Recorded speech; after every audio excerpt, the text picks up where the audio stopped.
Déu us guard i bona tarda, benvolguts espectadors de Catalunya i de les Illes.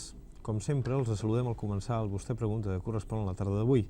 Fa unes quantes setmanes que no estem en contacte amb vostès, des del dia 7 concretament, en què tinguérem el nostre programa Josep Vallverdú, la qual visita, per cert, ens omplí de joia com sempre, i en acabat ha tingut alguna repercussió també en mitjans d'informació. Concretament hem rebut un escrit publicat a La Mañana, en la que el propi Vallverdú es dirigia pública i obertament a aquest programa. Des d'aquí li agraïm un cop més la seva col·laboració amb ell i a tots els personatges que han anat venint setmana a setmana. Avui ens retrobem després d'una absència forçada de 15 dies i ho fem, com sempre, amb el desig i l'interès de comunicar amb tots vostès mitjançant aquests telèfons, el 329 82 22, el 329 81 72 i el 329 81 22, el primer dels quals reservem específicament per les trucades que es puguin produir des de fora de Barcelona, les trucades que arribin des de comarques, i els altres dos per tots els nostres espectadors. Avui els hi proposem el contacte amb un personatge que indiscutiblement és un dels homes que, si algun dia s'escriu la història real d'aquest país, haurà de tenir un lloc específic per mèrits propis ben guanyats. Fa una estona estàvem amb ell, no tocats i posats, sense corbata, sense aquest posat formal que tenim sempre quan sortim per televisió, que és una cosa molt seriosa. Estàvem amb ell fent una petita xerrada, un col·loqui, entorn a una tassa de cafè, al voltant d'aquesta sobretaula pròpia després d'un lleuger dinar abans de la feina, i era realment agradable estar xerrant amb ell, sentint-lo amb ell, al voltant d'una tassa de cafè. Avui certament ens hem equivocat.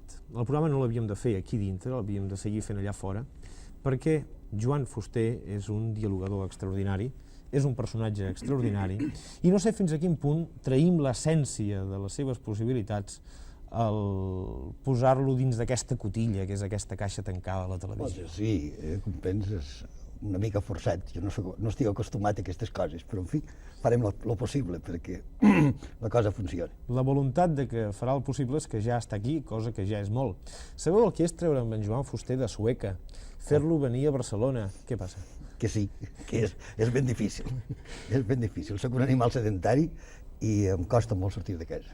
Abans es parlava de Berlanga, d'un oncle de Berlanga, ens parlava de Plató, de Sade, li deia a la Billy que era un innocent. Ens hem equivocat, Joan, fent aquest programa avui? No, potser no. Depèn una mica de com s'ho plantegin els telespectadors. Trobo molt interessant la fórmula de la vostra pregunta.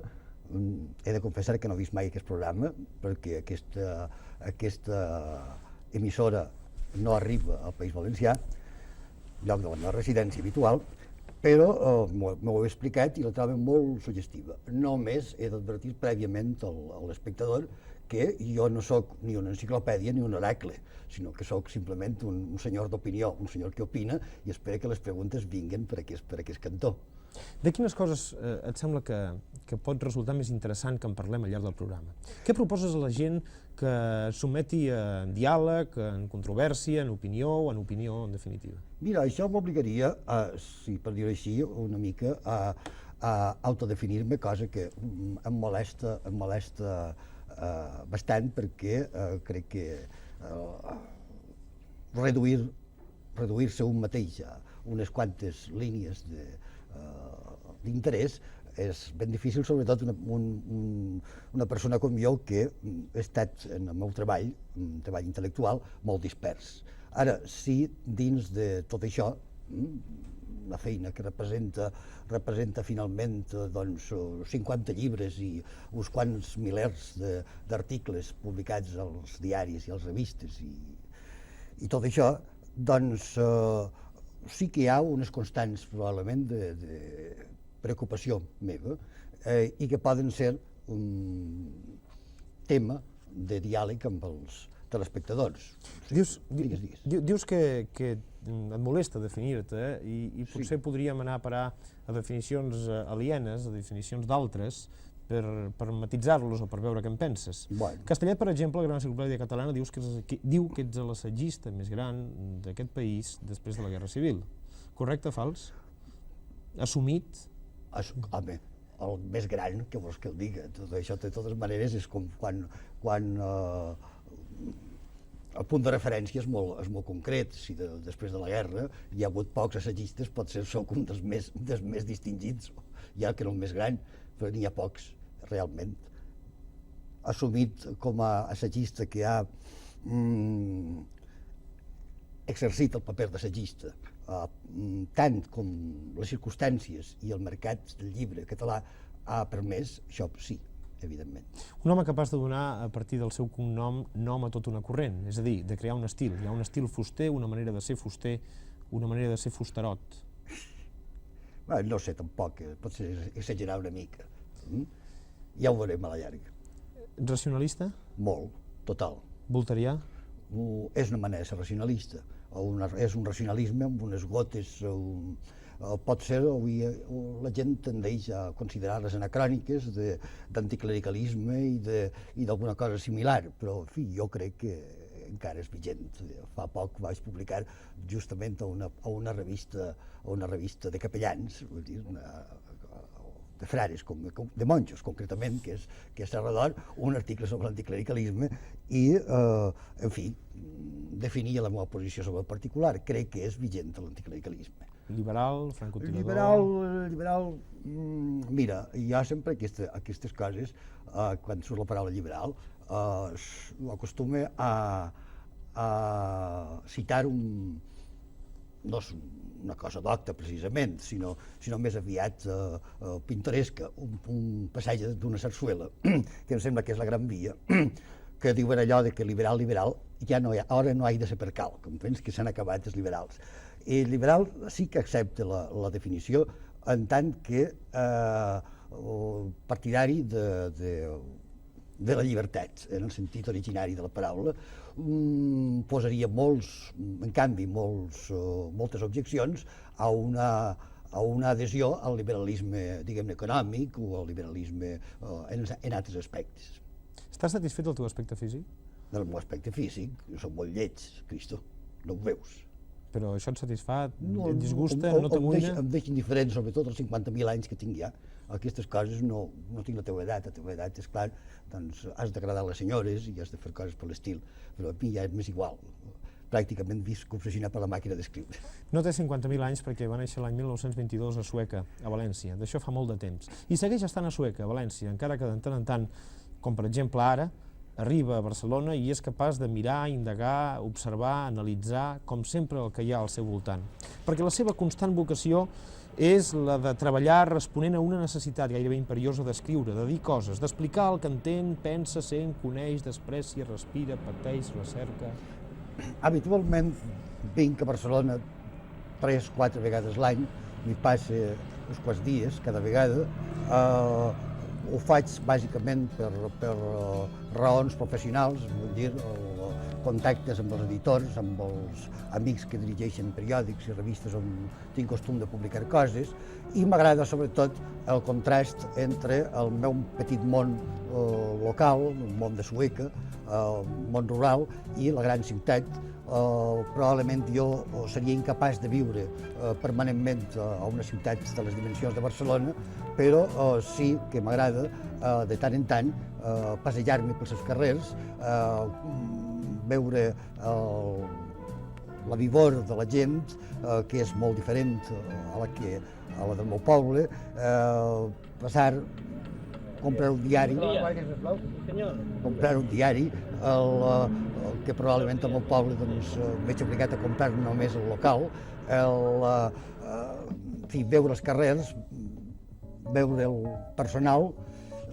De tot això, si vols que digui la veritat, trec una experiència molt superficial, si tu vols, però en última instància també és molt satisfactòria per allò que el dia al principi, pel contrast entre el món urbà i el món rural. Exactament, Sueca no és avui ja el poble rural que era quan jo era petit. Sueca té actualment 22.000 habitants, però de tota manera encara és un poble bàsicament agrícola i ens coneixem tots, vas pel carrer, doncs tens veïnat, existeix aquella institució avui en decadència que és el veïnat, que és la gent que viu enfront o viu al costat, que necessites alguna cosa i pots acudir, o al contrari, venen a buscar-te perquè els ajudis en alguna cosa. En fi, és tot un altre món de convivència que probablement s'està perdent a les grans urbs. A Barcelona tinc molts amics, molt bons amics, i mira, quan vinc aquí, doncs faig això, visitar els amics, fer tertúlia amb ells, i tornar-me'n ràpidament al poble a continuar treballant, que és l'obsessió i probablement l'obligació de la meva vida. Per què aquesta voluntat d'aïllot? Mira, si vols que et digui la veritat, no ha estat, deliberada.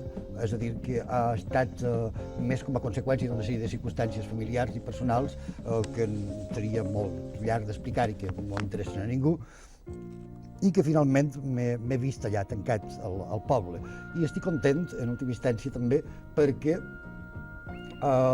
tinc una tranquil·litat i un temps que d'altra manera no tindria. No ja dic vivint a Barcelona, sinó simplement passant a València, que ja no és una ciutat de les dimensions de Barcelona, però vaja, també és gran. Em trobaria més distret per moltes suggestions pròpies de la vida urbana, que tenen els seus avantatges, naturalment, i molt importants, però també em robarien temps per al treball i, en definitiva, no tinc més remei que ser un gran treballador. Altres virtuts no tindré, però aquesta em fa la impressió que no me la negarà ningú. Soc un home que treballa, probablement més del que hauria de treballar.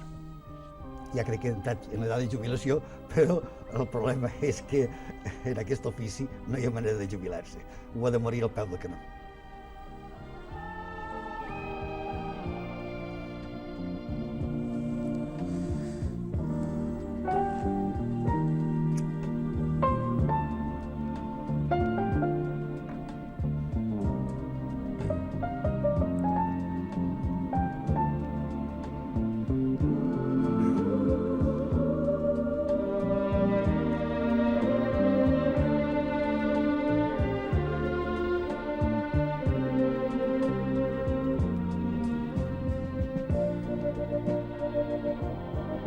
Darrere d'aquests ulls, més enllà d'aquest cigar, més enllà d'aquestes ulleres, d'aquesta mà que mig tremola, d'aquest cabell mal pentinat, hi ha un cervell que pensa, una boca que xerra, potser per algú una mica massa, un home profund, un home que indaga, que assegura coses, les coses que pensa i que creu.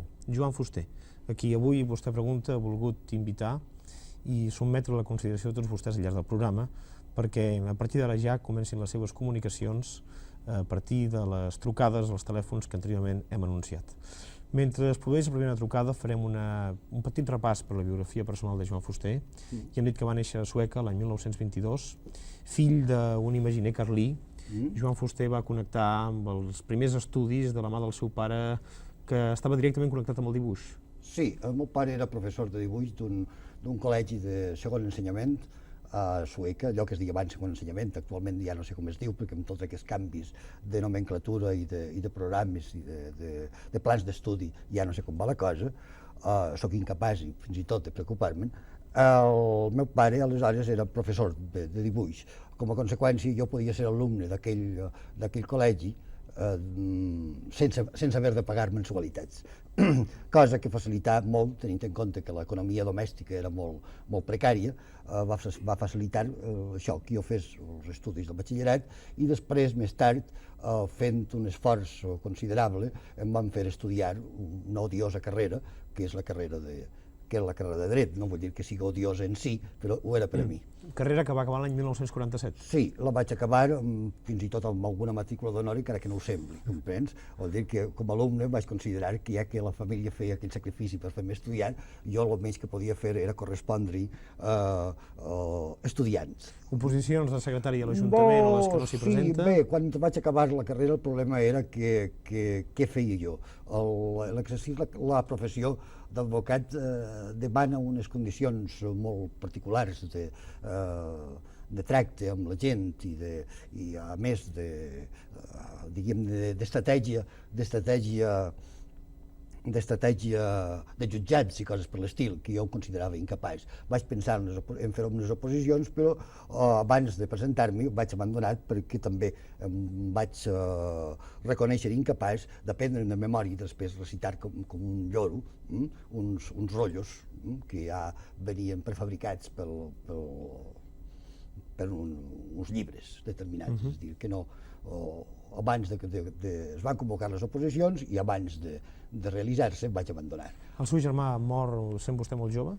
No, jo tenia un germà que va morir abans de néixer jo. Abans de néixer? Sí, això és el problema, que em vaig quedar com a fill únic i en conseqüència vaig haver de quedar-me amb els pares, per dir-ho així, i aguantar una mica la família quan els pares es van fer vells. Això va condicionar molt, ha condicionat molt la meva, diguem-ne, permanència sueca.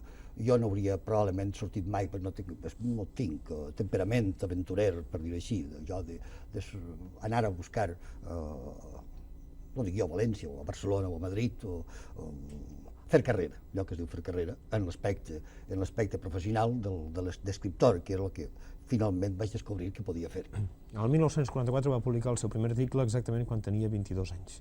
Deixem aquí per un instant aquest petit retrat o aquest petit repàs per la biografia personal de Joan Fuster i passem ja a la primera comunicació del nostre programa quan és 5:15 de la tarda.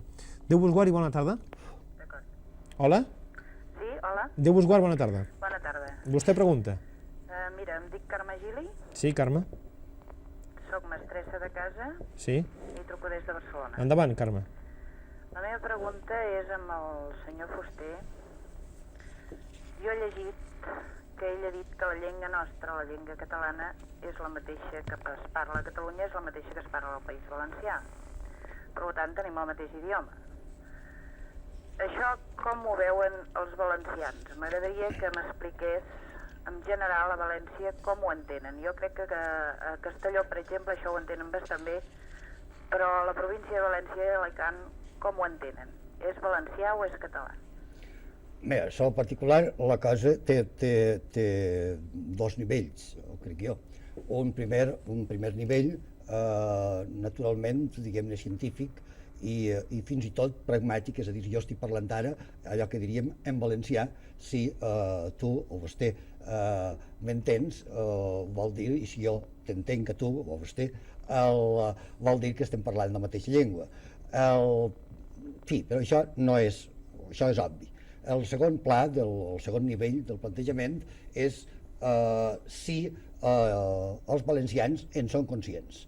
Això és el que jo vull saber. Evidentment, és on es plantegen aquesta sèrie de collonades que actualment estem observant al País Valencià, de cartes al director, de senyors que s'inventen unes ortografies especials, de publicacions estranyes, insòlites en tots els aspectes, que ens retrotrauen probablement a lo que aquí a Barcelona, bueno, a Catalunya, al Principat, era als anys 1870 i tants, en fi, i aquest desori, aquest desgavell, en última instància, es basa en un gran sentit de patriotisme local, de localisme. El valencià,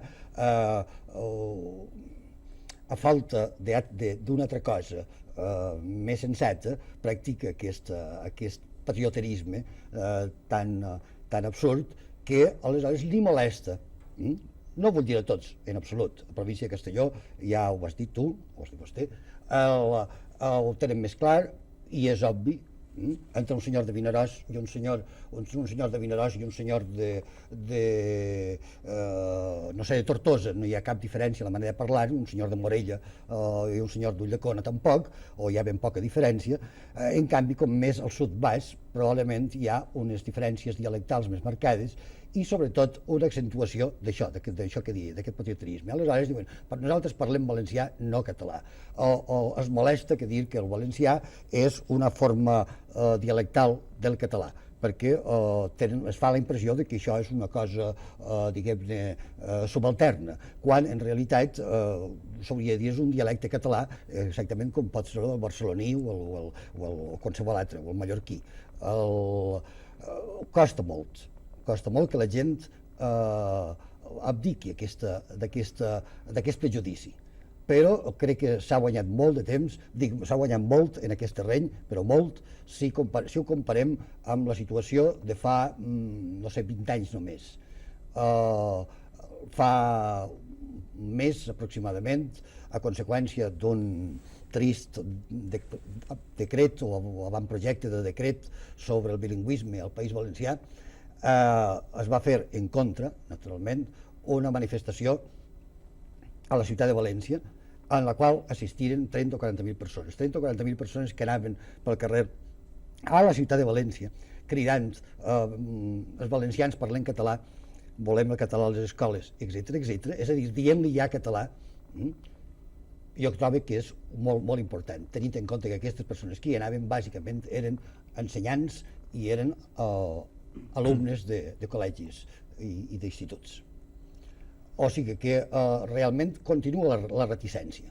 Continua la reticència probablement més marcada avui, més exasperada avui que en algun altre moment, en alguns sectors, precisament perquè ha avançat molt més la clarificació d'idees i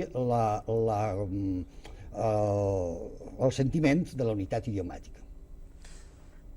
Moltes gràcies. De res. Gràcies a tu, Carme. Adéu-siau i bona tarda. Adéu-siau. Déu-vos guard i bona tarda. Hola, bona tarda. Hola. Mira, em dic Jordi Jiménez, Sí, Jordi? truco des de Mataró i sóc estudiant, Estudiant de? de tercer de BUP. Molt bé. Jo li volia preguntar al senyor Fuster, que Sí. és que l'altre dia estàvem fent un comentari a classe i el professor doncs, ens deia de que hi havia, doncs, ja ha sortit aquí, doncs, el famós aquest búnquer Barraqueta, que deia que si tant el català com el valencià sortien doncs, d'una antiga llengua anomenada el llemosí. Jo li volia preguntar la seva opinió al senyor Fuster. A veure, això ho tens ben contestat en qualsevol llibre que parla de l'origen de les llengües romàniques i per tant no és qüestió ja d'opinar com sinó de pura ciència. És a dir, el valencià i el català, el que diem el valencià i el que diem el català, que en última instància tampoc són paraules exactes, perquè la divisió dialectal és molt més complicada, són una mateixa llengua i procedeixen del llatí vulgar, exactament igual que el llemosí que dius tu, i que el castellà, i que el francès, que el portuguès, i que l'italià, i que alguna altra llengua, totes les altres llengües romàniques. És a dir, que la diferència entre valencià i català és la mateixa que pugui haver entre l'andalús o l'aragonès actual, i el castellà de Castella, que el nom diguem-ne, científic és català en el nostre cas, com és castellà en l'altre, i s'ha acabat. És a dir, el teu professor, el professor que t'haig explicat d'un origen llemosí No, ell deia, doncs, ell negava aquest origen. Esclar, sí, doncs tenia tota la raó en negar-ho, perquè efectivament no és així. Gràcies, Jordi. Molt bé, gràcies. Queda aclarida la qüestió, Adéu-siau. Adéu-siau i bona tarda. Vostè pregunta, bona tarda? Bona tarda. Hola? Hola, em dic Joana Polo, soc mestressa de casa Sí. i truco des de Barcelona. Molt bé, endavant. Joan Fuster, admirat escriptor i articulista, intel·lectual de minories i defensor acèrrim del concepte Països Catalans, l'admiro molt. Vaig llegir-li una crònica al maig del 78 a Serra d'Or. Deia la trivialització de la senyera i en un dels seus paràgrafs refereix el següent. Personalment, i ja ho he dit i redit, no sóc gent d'entusiasta de les banderes, ni dels himnes, ni dels visques. No crec que ningú m'hagi vist mai enarborant cap drap, ni entonant cap salmòdia, ni fotent crits col·lectius. A casa meva només tinc 10 centímetres de 4 barres i estretes, sota una estampeta del Che Guevara, i un dia d'aquests ho retiraré. Soc partidari d'una utòpica política sense banderes, sense himnes i sense visques. Partidari d'una política sense ingredients irracionals. L'irracionalisme em fa por, i no perquè em faci por, sinó perquè l'irracionalisme, a banda de posar-me la carn de gallina, és objectivament una enganyifa. Procuro eludir banderes, himnes i visques. Comprenc que això tingui una eficàcia popular i com que en té, m'he vist forçat alguna vegada a clarificar-la, de cara als meus paisans, per exemple, sobre la qüestió de les parcalines i de l'heràldica, com dels himnes i dels visques. Una política d'aclamació serà sempre una imbecilitat. L'esquerra hi és tan susceptible com la dreta i tots els nacionalismes s'hi apunten. És molt bo, És tan pragmàtic.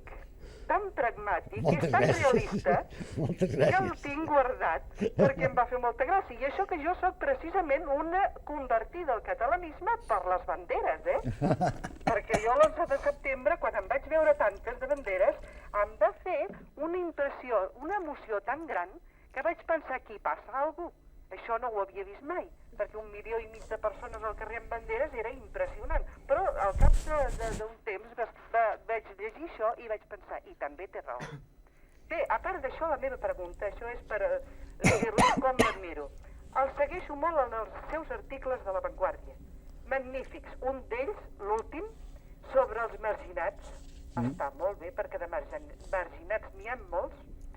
I el segueixo també a la revista Canigó, que també n'ha fet algun article amb la seva estimada, jo sé i tinc evidència que és estimada seva alumna Isabel Clara Simó. Sí, molt amiga, sí.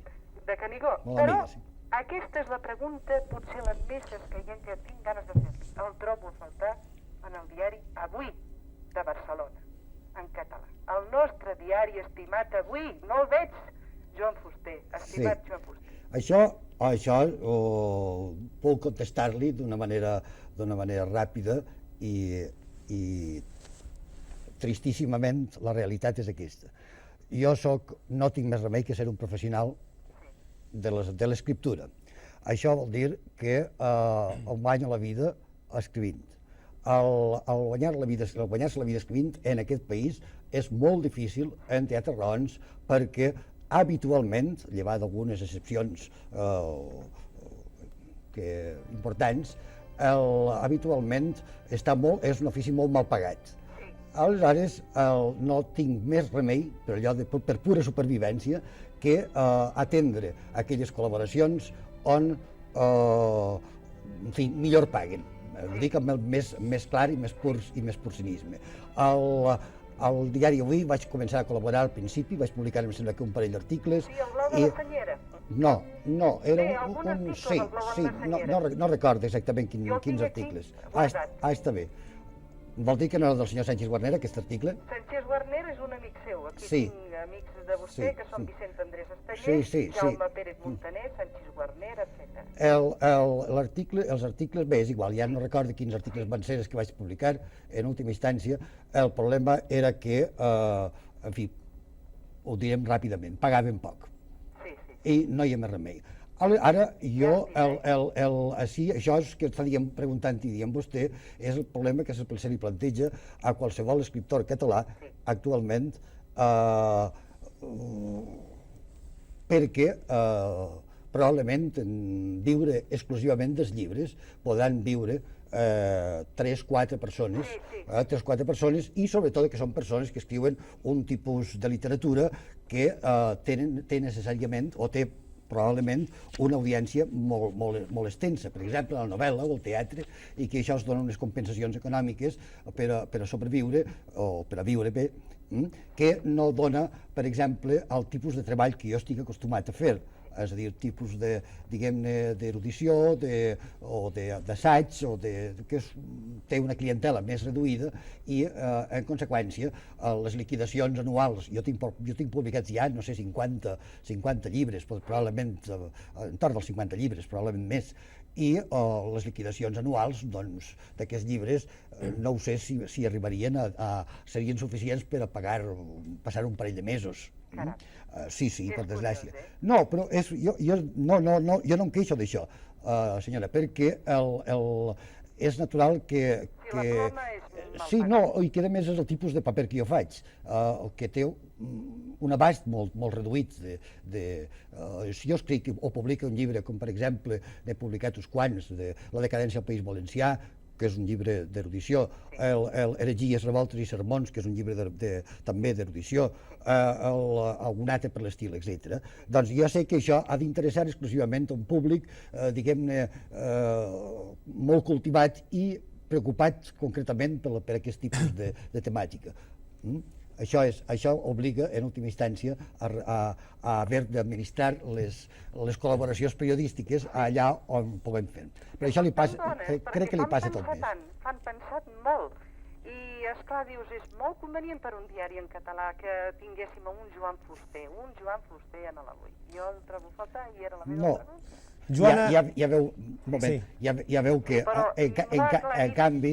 Amb molta sinceritat. No, en canvi ja veu vostè que no ha fallat mai, o ha fallat poques vegades a Serrador, perquè és tot un altre plantejament també. Gràcies, Joana, per la seva comunicació. De res, a Passi bé, bona tarda. Bona tarda. Adéu-siau. Vostè pregunta, bona tarda. Sí? Sí? Miri, li parla Carles Sedó, advocat de Barcelona. Molt bé, Carles. Endavant. La meva pregunta a l'escriptor, el pensador i amic, que encara que desconegut per mi, si el considero Joan Fuster, és la següent. Des de la publicació del País Valencià, que segons nota introductòria en el llibre deia que les primeres notes les havia fet per l'any 57 o 58, és a dir, que de fet han passat quasi 25 anys. Sí. No tesis, perquè ja sé que, ho suposo més ben dit, que el mestre Fuster no és home de tesis, però sí les conclusions que es dedueixen d'aquest llibre tan meravellós que és el País Valencià continuen vigents, s'han modificat, la gent, el poble, ha pres consciència en general del que és el País Valencià. Mire, jo li contestaré d'aquesta manera. Han passat, en primer lloc sobre el llibre, han passat 25 anys, o no sé quants anys, des de la publicació del llibre, molts anys, evidentment, i el País Valencià ha experimentat un canvi profund en les seves estructures econòmiques, és a dir, ha entrat ja ha passat del nivell, diguem-ne, agrari tradicional a un nivell d'industrialització bastant marcat. Això ha canviat bastant, molt, millor dit, molt, no sé, el caràcter de la gent, la manera de pensar, els propis problemes, etc. Això queda ben clar, vol dir, allò és un llibre, el País Valencià, exactament igual que nosaltres valencians, publicat el mateix any, el 62, són uns llibres que tenen una data i responen a una visió concreta del país i de la seva problemàtica. Ha canviat tot molt això. Sí, a la segona part de la pregunta li contestaré que sí, evidentment, que aquest canvi ha repercutit en una presa de consciència bastant considerable, molt considerable, tant com no ens l'esperàvem els qui tradicionalment estàvem lluitant en aquesta trinxera. Ara, no és encara suficient. O sigui, quan em pregunten a mi com va això del País Valencià, jo dic, millor que mai, però encara no va bastant bé, encara no n'hi ha prou, encara hi ha molts valencians que no tenen consciència de ser valencians i per tant aquesta és la situació. N'hi ha més que mai, però encara no en són prou. Bé, gràcies per la contestació, Mercès, i desitjar doncs, que el País Valencià sigui llibre de text a les escoles del país. Gràcies. Gràcies, Carles, per la seva col·laboració. Passi bé, bona tarda. Vostè pregunta, bona tarda. Sí? Hola? Em dic Manel Vilajosana. Manel Vilajosana. Soc estudiant. De què? De Cou. D'on truques, Manel? De Súria, del Bages. Molt bé. Mira, jo et volia preguntar, Joan, abans has dit que el País Valencià sí que s'està recuperant, està prenent consciència del que és com a país, però jo et volia demanar que si aquell esperit que tu vas exposar molt clarament en el llibre Nosaltres els valencians, de que dir-nos valencians és la nostra manera de dir-nos catalans, com i qui està treballant en aquest aspecte perquè la realitat nacional del País Valencià s'aclari d'una vegada i puguem caminar d'una vegada junts, oi? Mira, hi ha molta gent que treballa en aquest sentit, no tanta com caldria, torno a repetir allò que he dit abans, és dir, que en aquest sentit, en aquesta línia, hi treballa molta gent, més gent que mai, però encara no suficient. I en realitat, el valencià que acaba descobrint la seva no sé, la seva valencianitat, doncs no és una paraula que m'agrada, però d'alguna manera, com s'han dit les coses, acaba descobrint finalment la seva catalanitat, que és un pas només que es dona automàticament, com el vaig donar jo quan era jovenet, que jo a mi no em van parir catalanista, per dir-ho d'alguna manera.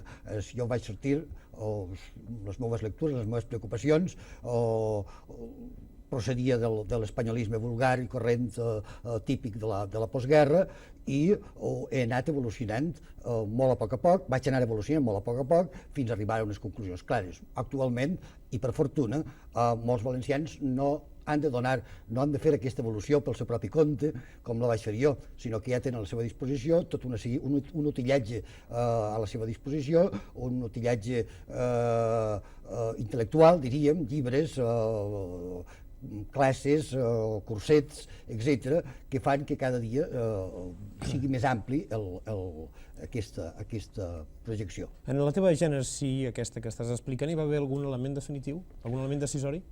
Mira, exactament jo no sabria dir-te quin. Em fa la impressió que no. Un dia m'hauria de plantejar, si tingués temps, com ja he dit abans, l'escriure si no una autobiografia, cosa que em negaré sempre. Per què? Perquè no crec que a ningú li interessi res, ni de bon tros, les meves intimitats. Però sí, en aquest aspecte de memòries, unes memòries en les quals entraria i jugaria molt el paper de la meva evolució, diguem-ne, intel·lectual d'una banda i política d'una altra. I aleshores explicaria que efectivament això va anar molt lentament. Jo vaig començar per descobrir la llengua, posem per què és, però descobrir-la d'una manera primària i sense encara saber què era això, fins on podia arribar, quines implicacions pràctiques podia tenir. Per a mi era la meva llengua, era una llengua en la qual podia fer uns versos, posem per què és. I d'aquest primer pas fins a on he arribat, doncs n'han anat molts entremig, que ja seria qüestió de fer memòria, que sobre la marxa seria incapaç per explicar-ho. Quants habitants hi ha a Sueca? Habitants a Sueca, uns 22.000 actualment. Quantes fàbriques hi ha a Sueca? Sembla que una o dues, o tres com a màxim, i de pocs treballadors. És un poble que viu del camp. Manel, moltes gràcies. Adéu-siau. Adéu, bona tarda. Adéu, Joan. Adéu. Adéu, Joan. Bona tarda, vostè pregunta. Buenas tardes. Hola. El nom, Josep Portells, Sí? administratiu. Sí? Jo li preguntaria al senyor Fuster, Des d'on truca, senyor des de Tells? Viladecans, Des de Viladecans, molt bé. jo li preguntaria al senyor Fuster quina opinió té sobre el decret de bilingüisme i de quina forma el desarrollaria ell tant en el País Valencià com a Catalunya. Mira, Pepe, dic Pepe perquè és cosí germà meu i per tant hi ha una manera de confiança al parlar. Josep Portells és el seu cosí germà? Sí, és un cosí germà meu que viu a Viladecans. No ens ho havies dit, això, Josep? No, És igual. Jo no sabria dir-te ara quin seria l'ideal per resoldre la qüestió del bilingüisme al nivell, diguem-ne, oficial, vull dir, de ministeri. Però el que sí que puc dir és que tota disposició sobre el particular que no faça obligatori l'ensenyament de la llengua a uns nivells acceptables com mínims és deixar morir la llengua. Aleshores, el decret del bilingüisme al País Valencià, que és l'únic que conec a fons, realment deixava l'estudi de la llengua, del valencià, per dir-ho, si vols que ho diguem com ho diem familiarment, el valencià com una matèria optativa, com podia ser unes classes de piano o unes coses per l'estil. Aleshores, és clar que això conduiria, a la llarga, conduiria al desinterès per l'ensenyament de la llengua.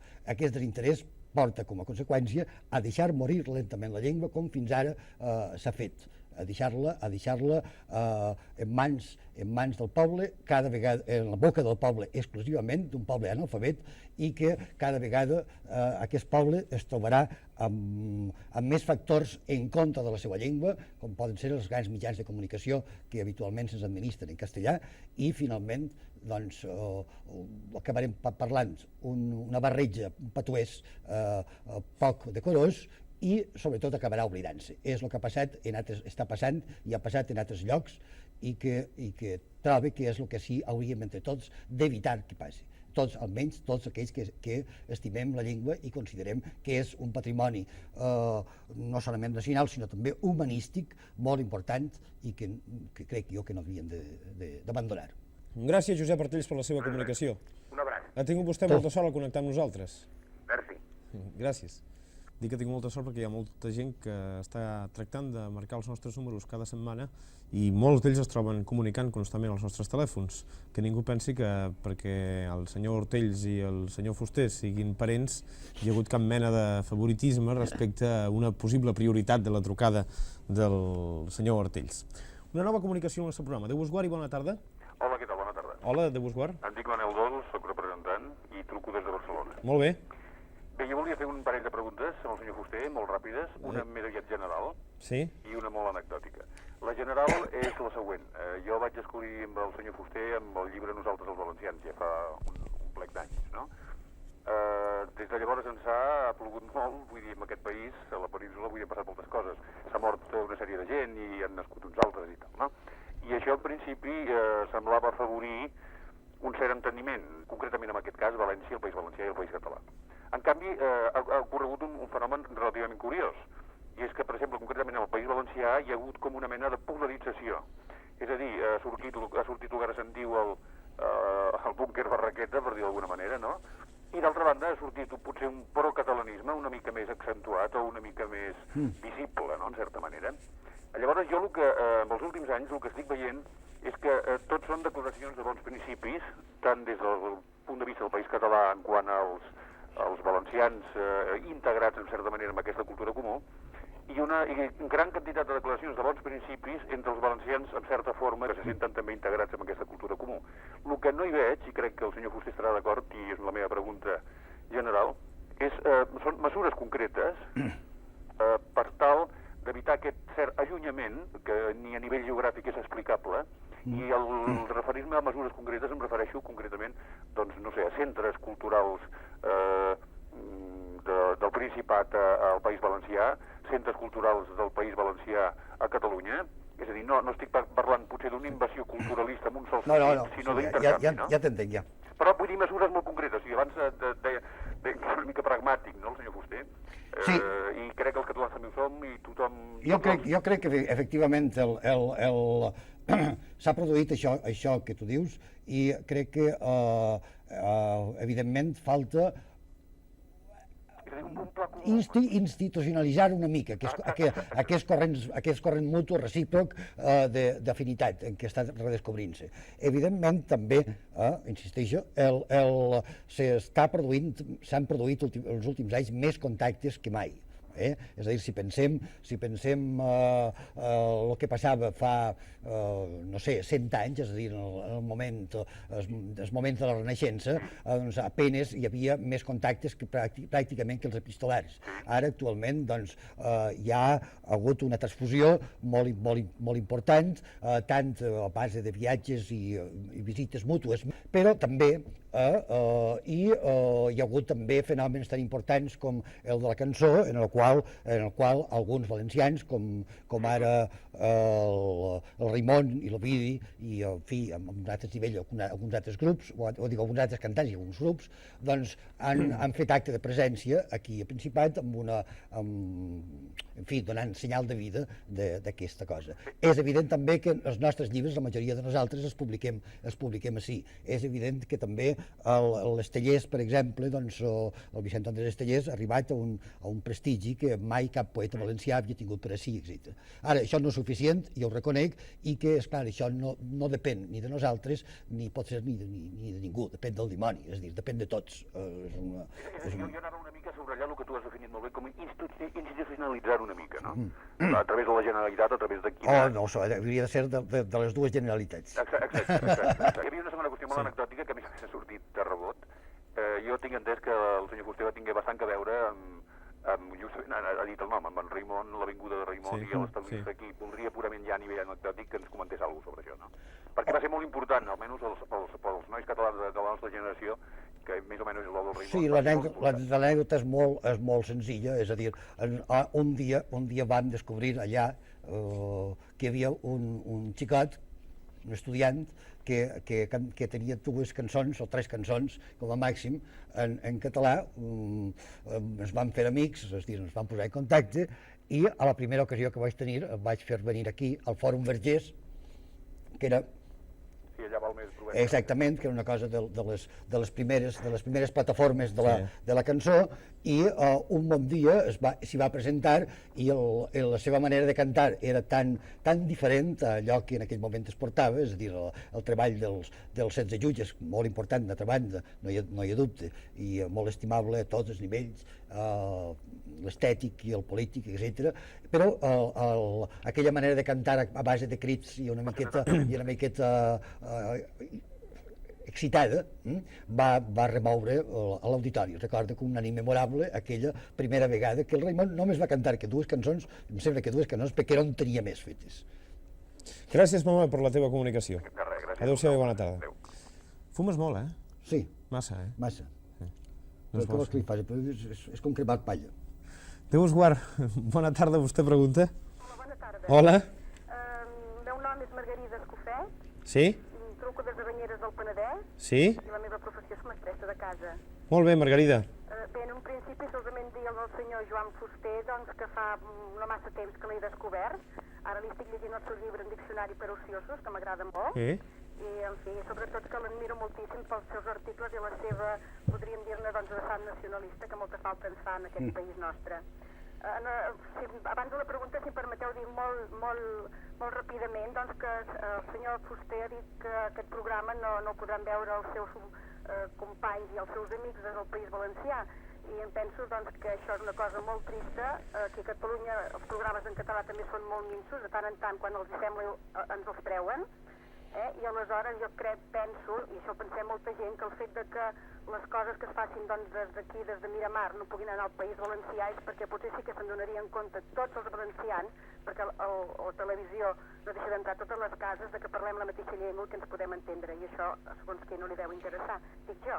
Sí, jo crec que evidentment aquesta possibilitat d'haver estès o d'haver creat una televisió que abracés tots els països de llengua catalana hauria estat un factor decisiu per a trencar prejudicis, de trencar reticències i per a reestablir aquella comunitat que realment som, però que queda coartada, diguem-ne, o tallada per tantes circumstàncies adverses de la història i de la societat actual. Jo crec que efectivament hauria estat molt important que aquestes emissions de Barcelona arribessin al País Valencià com han arribat a les Illes, i suposo que encara hi arriben, i que viceversa hagués pogut haver uns estudis al País Valencià de televisió que arribessin també aquí en un intercanvi de programes. Això col·laboraria molt a netejar el panorama i a facilitar molt les coses. Jo espero que algun dia els polítics d'ací i els d'allà, que són els que poden pressionar, si troben el recolzament popular, esclar, algun dia se n'adonaran i faran tots els possibles perquè això sigui una realitat. Són 3:45 de la tarda. Gràcies, Margarida. Bé, no puc fer, que la pregunta no era aquesta. És possible? Sí, endavant, si vostè considera que no se li ha contestat la pregunta, però sigui breu, sisplau. No, és que això fins en realitat era que la meva pregunta concreta... No, sí, tècnicament no és impossible, em sembla. No, és que no era sobre el fet, diríem, doncs, de la televisió, sinó sobre les banderes. O sigui, una segona pregunta, que era, per exemple, aquest doncs, desgavell que hi ha doncs, en el País Valencià sobre bandera blava o sense la bandera blava. Sí. Aleshores, tinc entès que el blau en la bandera és només en la ciutat de València. Sí. És així? Sí, evidentment, això és un problema diguem-ne, heràldico per Calinero, que havia dit abans en aquell article de Serrador. És evident, la bandera, cosa que testimonien, per exemple, els murals i els llenços pintats en el segle XVI i XVII al Palau de la Generalitat de València, la bandera diguem-ne, popular, tradicional del país, la bandera reial, és la bandera de les 4 barres sense cap afegitó. Ara, la ciutat de València, a partir del segle passat, hi va posar una franja blava. Aquesta franja blava, com que no té més significat que objectivament que el representar les ciutats, però les circumstàncies polítiques actuals i una sèrie de factors estranyíssims i llars de puntualitzar, doncs han fet que s'hagin polaritzat també les coses en aquest sentit. Hi ha els partidaris de la bandera quadribarrada sense res, la tradicional, la bandera del País Valencià, la bandera de Catalunya, la bandera pot ser també d'Aragó i d'Occitània, no ho sé, i no cal dir de les illes, i d'una altra banda que ha polaritzat en aquest sentit, a l'entorn d'aquesta bandera, tot un corrent d'opinió, i al mateix temps l'altra bandera ha servit per aglutinar tota l'austeritat a l'autonomia, a la reivindicació nacional, etc. Ha quedat clara, Margarida? Sí, ha quedat molt clar, moltes gràcies. Gràcies. Adéu-siau. Adéu-siau i bona tarda. Gràcies. Déu vos guard, vostè pregunta? Hola, bon vespre. Hola, bona tarda. Soc en Josep Company, visc a Ciutat de Mallorca i soc valencià i a més soc auxiliar de vol. Volia, en primer lloc, donar-li les gràcies. La teva professió, Josep? Auxiliar de vol. Auxiliar de banc, molt bé. Sí. En primer lloc, li volia donar les gràcies al senyor Joan Fuster per tot el que ha fet per el País Valencià, que gràcies a ell actualment estic parlant la meva llengua per el circuit catalano-balear, i és una pena que no ho senten tant de valencians com fa falta. I en segon lloc li volia preguntar al senyor Joan Fuster per quan tindrem al País Valencià un diari en la nostra llengua, o sigui, en la llengua catalana, que ja fa falta, i a més, ja ho sé. I a més també li volia preguntar per què no hi ha cap encara, i res més. Mira, ja ens faria molt de paper un diari que fos un diari totalment escrit en la nostra llengua, però jo ja m'acontentaria amb unes publicacions d'una periodicitat en fi, més d'això, com uns setmanaris, etc. I m'acontentaria que fossin en la nostra llengua i que tinguessin una bona inspiració, un bon sentit de cada país, i que poguessin sobreviure per ells mateixos. Jo crec que a la llarga això acabarà produint-se, almenys aquest primer pas, que significaria... Actualment hi ha un setmanari que és, diríem, bilingüe, és a dir, porta el meitat i meitat, València Setmanal, sí. Però jo crec que a la llarga acabarà produint-se això, un setmanari exclusiu en la nostra llengua, i que ajudaria a obrir el camí a la llarga, insisteixo molt, a la llarga. Molt bé. Gràcies, Josep, adéu-siau. Gràcies. Bona tarda. Vostè pregunta, Déu vos guard? Gràcies. Hola? Hola, bona tarda. Bona tarda. Miri, em dic Leonor Gómez i sóc filla de pare valencià i de mare catalana. Des d'on truca, Leonor? Des d'aquí de Barcelona, i sóc mestressa de casa. Molt bé. Escolti, jo li volia preguntar al senyor Fuster, digui. Fuster. A casa meva, el meu pare va vindre aquí de 20 anys i ha mort de 82 anys, i sempre va ser un home, un valencià 100%. Ell era fill de Benaguacil i sempre va tindre un culte a València, però sobremanera. Però resulta que, esclar, amb el tracte amb la meva família paterna, jo he anat diverses vegades a València, escolti, fins que ens vam disgustar i ens vam indignar. O sigui, jo em vaig indignar perquè els meus parents, els meus cosins, quan jo anava allà sempre em parlaven en castellà. Són gent més aviat de part alta, y siempre me hablaban en castellano. Jo sempre els he parlat en català i un dia, una de les vegades, els vaig dir, escolteu, però per què no en parleu en valencià com parlava el vostre pare i com parlava el meu pare i tot? I em deien que això no era fi, que era un hablar, que era de llauraors, que esto ja havia passat. Escolti, ara jo m'indigno de veure que a València volen tant esverinar i tant d'allò, i la llengua valenciana i el País Valencià, quan aquests 40 anys que hem tingut de dictadura els feia vergonya parlar el valencià.